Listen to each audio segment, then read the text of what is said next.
When I was a child, I lived with my parents in a beautiful mountaintop cottage in Chattanooga, Tennessee. It wasn't a big house, but it was a paradise for a small child who loved the outdoors. I spent all my time out in the hills, baking in the summer sun. The mountaintop was a small, tight-knit community, and my parents wouldn't bat an eyelash if I would leave the house at first light and not come home until after dark. They knew I was safe, and frankly, were probably glad to have some peace and quiet in the house. My childhood days of adventuring came to a sudden end a week after my 11th birthday. That morning, over our breakfast cereal, my dad had told me the circus had come to town and overnight had erected a massive red and yellow tent just outside of the baseball field in the valley below. My mouth hung slack-jawed over my Rice Krispies. Chattanooga was a decent-sized town, but outside of the baseball field, the aquarium, and the great outdoors, there wasn't much for a kid to do back then. So when my dad offered to take the family to the circus that weekend as part of my birthday celebration, I couldn't believe it. I made sure the hug I gave to my dad that morning lingered a few seconds longer before I ventured out onto the mountaintop forest. I ran through the forest, legs pumping like pistons. I was so excited. The circus? How lucky was I to have such a good dad? I finally reached my destination, a tall pine that rested on an overlook that jutted out over the valley below. I was going to get a glimpse of that circus tent. I don't remember anything else that day. I still wonder if I ever got a brief glimpse of that tent. From what I was told, a branch snapped and I fell about 35 feet onto a rock outcropping below, knocking me unconscious. When I didn't come home that night, my parents called the police. Eventually, they found me broken and bloodied and still unconscious. A few days after that, I woke up in the hospital, and a few moments after waking up, I realized I was blind. I hit my head on that rock outcropping in just the right way to knock loose something in my brain, and just like flicking a switch, I lost my vision. My world, that was once filled with green trees and brown dirt and blue skies, was now enveloped in a complete and utter blackness. The next few years were hard. They were very hard. But like all things, you get used to it. You adapt, you learn new things, you find new passions, you carry on with life. I say all of that to tell you I'm 40 now. I've been blind now for most of my life. I've grown and adapted, and after several years, I finally feel like I'm able to be happy with my life. I have a job. I work at a school for the blind. I have several friends, and I live alone in a house that I have finally been able to buy after years of saving. Things have been going well for me. Really well, actually. After all these years in the dark, I finally feel like my feet are back up under me. I finally feel at peace with my life and my circumstances. I finally feel like I'm back in control of my life. I'm a completely capable adult. I felt that way until this week. It all started on Monday. I had a shit day at school. A real stinker. Kids were assholes. My boss was an asshole. The weather sucked. Just an all-around bad day. We all have them. As soon as I got home that day, I was going to get into bed and go to sleep just to put this day behind me. And that's what I started to do. I walked in, drank a glass of water, and crawled into bed. But it didn't feel right. Something was off. I laid there for a few minutes when it hit me. My bed was warm when I crawled in. only on one side, as if someone had just gotten out of bed moments before I walked in the room. My mouth went dry, and I laid in silence for several more minutes, listening. I decided I was just imagining things, got another glass of water, and went to sleep. The next day, after work, I came home and plopped down on the couch to watch TV. Yes, us blind folk do that sometimes. Some shows you really need eyes for, but with modern accessibility features, scenes are described for us. It's pretty cool. It's like having a robot read a screenplay for you. Kind of weird to get used to, but it's better than sitting in silence. So, I'm sitting there, not really listening to the TV, more zoned out than anything, when I notice I'm feeling heat.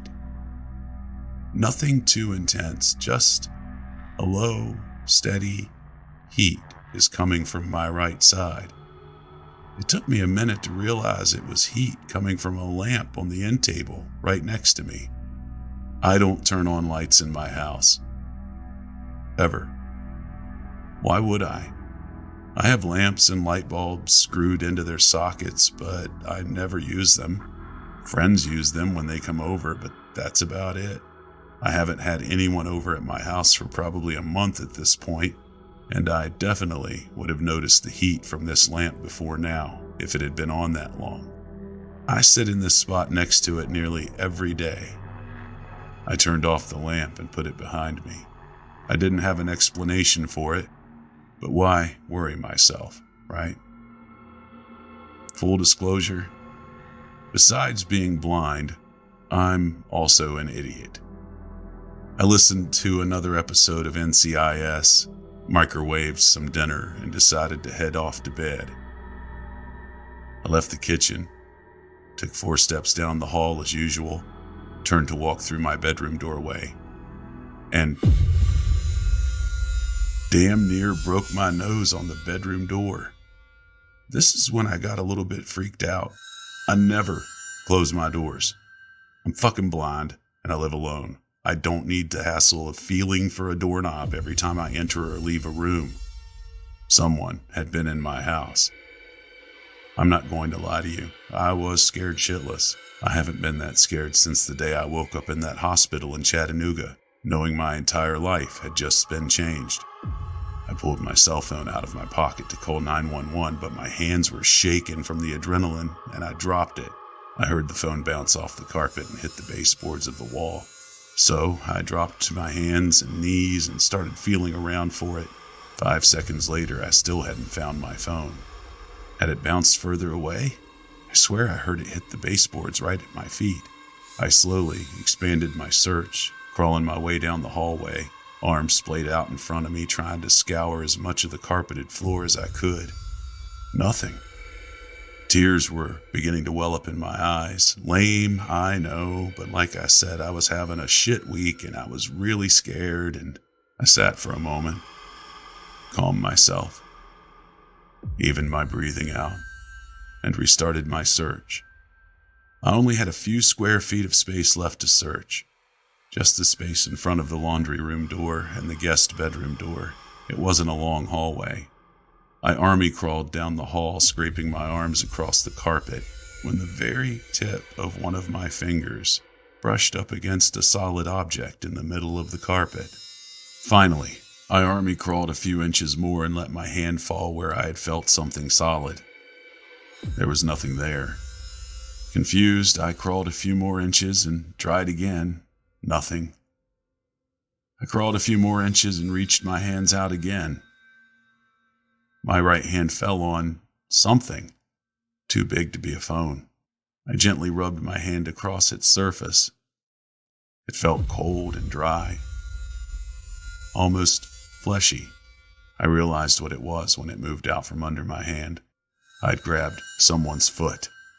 I screamed and threw myself backwards, struggled to regain my feet. My legs had turned into jelly. I collapsed onto the ground and listened, legs pulled up to my chest, ready to kick out at any noise within striking distance.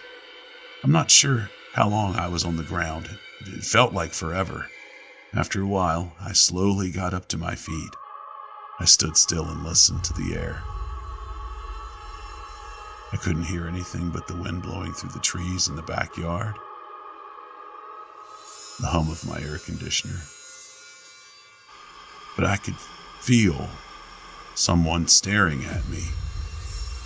I knew that less than 15 feet from me, someone was standing in the doorway of my guest room, barefoot and holding my phone. My mind conjured a head of wild hair, torn clothes, and dirty hands that wrapped around the handle of a butcher knife. Slowly, I backed away, feeling along the wall with my hand, searching for my bedroom door so I could place myself within my house and plan my escape. The air tasted electric, and the silent house held an enormous tension that felt ready to explode. Any moment, footsteps would launch themselves toward me from the hallway, and I would feel a knife plunge deep into my chest or my neck or useless fucking eyes. My breathing was getting heavy again. Was that my breathing?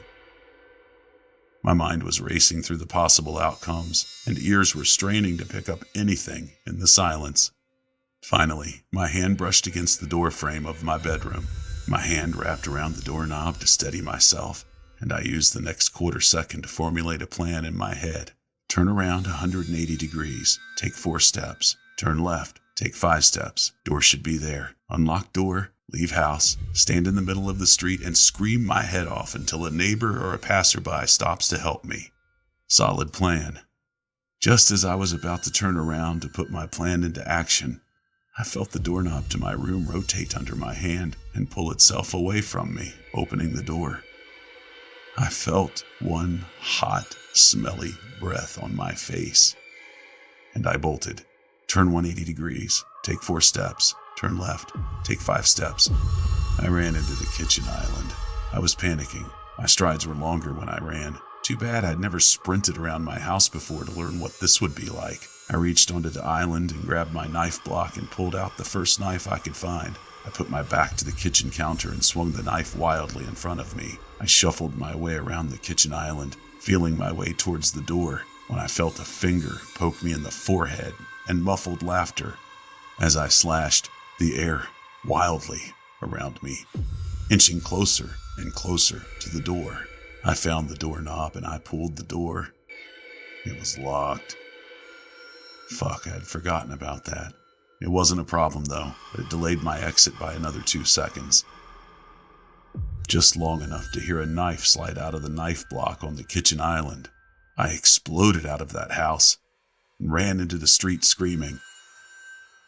I can't remember if I was screaming for help or if I was just plain screaming, but it wasn't even a minute before a woman's voice called out to me. "Sweetie, you okay?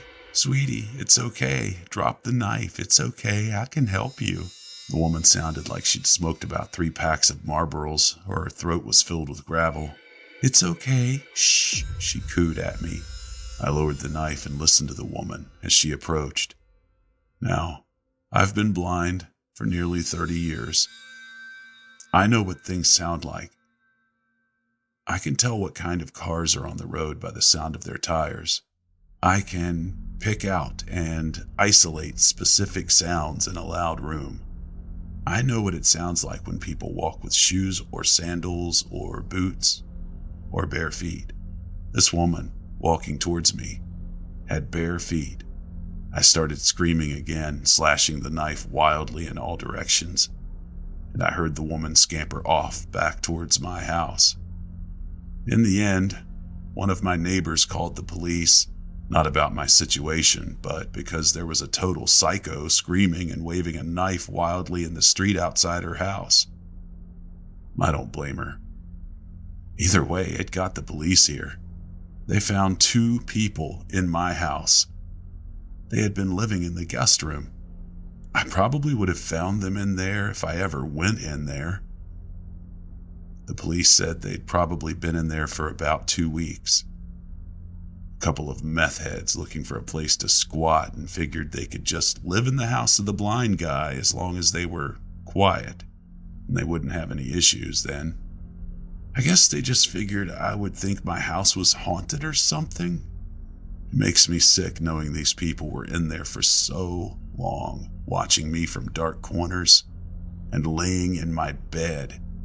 I'd probably walked right past them a few times or cooked myself dinner while they sat on my couch and just watched me.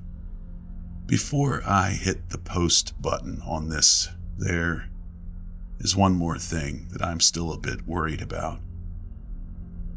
I'm typing all of this out through a dictation app. You know, those apps where you just talk and your computer will type it out for you. They're essential for us blind folk.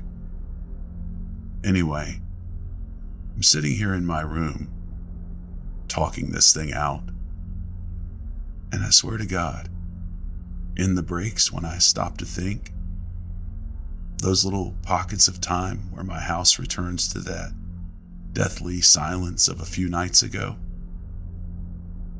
I swear, I can hear someone breathing in this room with me. I think the police might have missed one. I still don't think I'm alone in this house.